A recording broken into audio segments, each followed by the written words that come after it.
started, we knew that there's a lot of bigger concepts that give the foundation to what we're talking about that they're very countercultural and you may have further questions on. And so we tried to provide some of the main resources that would fill in some of those gaps, and we of course are available in whatever capacity we could to answer some of those questions tonight and in the future. But some key books. The Whole Brain Child by Daniel Seigel is more of the psychology of how to kind of nurture more of that spirit of curiosity and compassion and emotion and trusting some of that expression and knowing that. Secrets of Feeding a Healthy Family by Ellyn, so that's that dietitian I've been speaking about. So this is back in the back, and I would say she has several books out there, but I would say that's probably the best one. The first chapter of that book is called How to Eat, and it really is more addressed to the parents and the caregivers, and it pushes into and kind of expands on that permission and joy piece I talked about and the importance of structure that I talked about with the what, when, and where. So you can read that for further stuff. Healthy Bodies by Kathy Cater is a curriculum that, I don't know if you want to talk about that, but it's a curriculum that, she's a social worker, right? I created this curriculum for 4th, 5th, and 6th graders ideally, although it can be translated to the older and younger. And it's a great building block concept about the main important messages to take in, and that's kind of some of the... She's from Minnesota, and she's brought it into some of the Minnesota public school districts.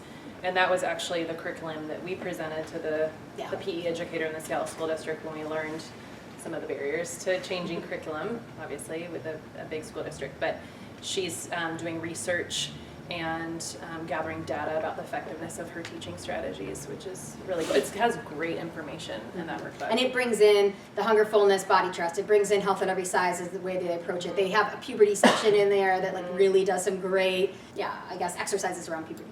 So yeah, that's a great resource. Yeah. And Health at Every Size is the book by Linda Bacon, who's one of the main researchers in the world of health at every size. So that's back there, as well as a review article that brings together all of the research around health at every size to kind of see where kind of to show the mainstream message of health and weight connection and kind of show you some of the ways that research can be read differently.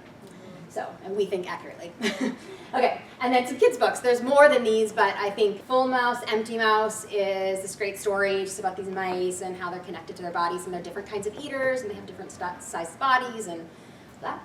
And then Shapesville, which was written by I think some college students in a project, and it's for definitely the early ages, and it just kind of brings in size diversity is the main message in that. So Julie and I brought it into kindergarten when Sophia was in kindergarten, to her kindergarten class. I actually want to end with this. This is actually, I just got this email today. It's from a treatment center that has a similar philosophy as us called Be Nourished, and they're in Portland.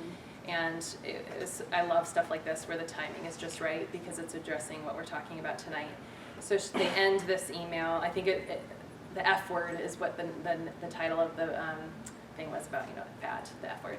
And she ends with this. We'll never forget what Sandy Friedman, therapist and author of When Girls Feel Fat, spoke at a Cretan conference and told the story about a little girl who came to her for counseling. When asked why she was there, the girl replied, because I'm fat and kids at school are teasing me. To which Sandy said, well, you are fat, and what we need to do is make you a fat goddess. The audience of 80 eating disorder treatment professionals gasped. I was like, what is gasped? Yeah, gasped, typo, because this was not the response most would have had. And then just a moment or two later, people were smiling and nodding because they got it.